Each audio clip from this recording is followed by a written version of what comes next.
Assalamu alaikum wa rahmatullah. Chers frères et sœurs, aujourd'hui on va parler de parfum. Vous savez, le prophète sallallahu alayhi wa sallam, qu'est-ce qu'il a dit en partant de ce bas monde? Il a dit qu'il lui a été donné d'aimer en ce bas monde trois choses: les femmes, le parfum, et Dieu a permis qu'il fasse de la prière qurratu ayn, la fraîcheur de ses yeux. Vous savez, le parfum c'est quelque chose d'important parce que ça reflète, au-delà de l'embellissement, au-delà de la purification, l'embellissement, la touche qui va rendre la chose agréable et belle. Vous savez que dans la nature, tous les parfums sont agréables. D'ailleurs, c'est ceux qu'on utilise pour rechercher la relaxation, le bien-être, l'aromathérapie, l'olfactothérapie, etc. Les odeurs des fleurs, il n'y a rien de meilleur et de plus naturel. Mais il y a quelque chose de particulier, c'est ce qu'on appelle le parfum de la foi. Un parfum qui est issu des terreaux de la foi. Un parfum qui embaume en toi. Tes narines en sont le cœur. Un parfum grâce auquel tu vaporises de l'amour autour de toi. Et il y a un parfum qui se contredit face à celui-là, c'est par exemple l'odeur de tes péchés, l'odeur de ton frère que tu as médit, et l'odeur du racisme dans un flacon luxueux. Mais le prophète sallallahu alayhi wa sallam nous a donné une métaphore extraordinaire concernant le parfum. Il a dit que le bon ami est comme un parfumeur. Si tu le fréquentes, à un moment ou à un autre, tu seras parfumé. Quoi qu'il en soit, tu y gagneras toujours en qualité, tu y gagneras en vertu.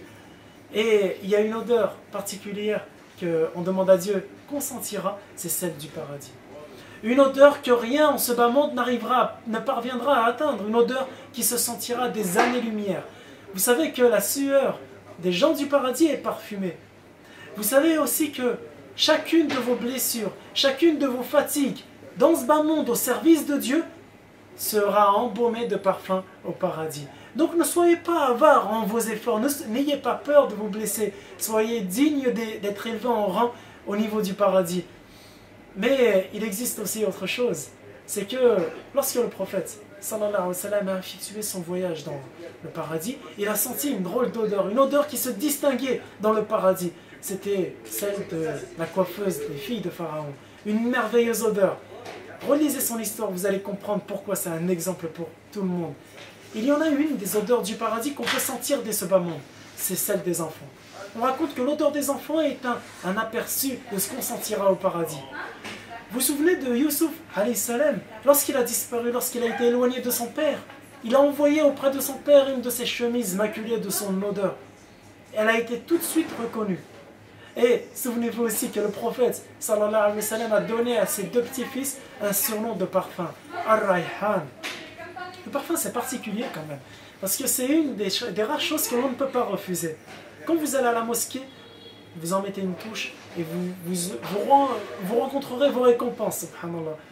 Et une chose qui est importante, c'est que malgré tout ce qu'on peut dire, l'argent a une odeur. L'argent sale a une sale odeur. Tu ne peux pas te permettre d'y croire. Et puis, je me rappelle d'une belle parole. On rapporte que le prophète sallallahu alayhi wa sallam avait une odeur, un parfum extraordinaire. Donc mes frères, soyez dignes de cela. Embellissez-vous et puis soyez parfumés de foi. Assalamu alaikum wa rahmatullah.